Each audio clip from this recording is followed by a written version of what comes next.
નમસ્કાર દર્શક મિત્રોનું સ્વાગત છે જીટીપીએલ જુનાગઢ ન્યૂઝમાં। સૌપ્રથમ જોઈએ આજના મુખ્ય સમાચાર। 5 દિવસમાં 5 ઇંચ વરસાદ બાદ હવે પછીના 5 દિવસ અનરાધારની સેટેલાઇટ આગાહીથી તંત્ર સજ્જ।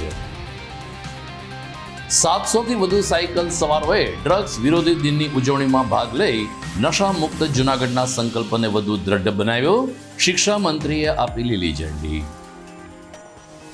ચોમાસાની ઋતુમાં પાણીજન્ય અને મચ્છરોથી થતા મેલેરિયાના રોગને રોકવા જિલ્લા પંચાયતની આરોગ્ય શાખા દ્વારા શ્રેણીબદ્ધ પગલાં શરૂ।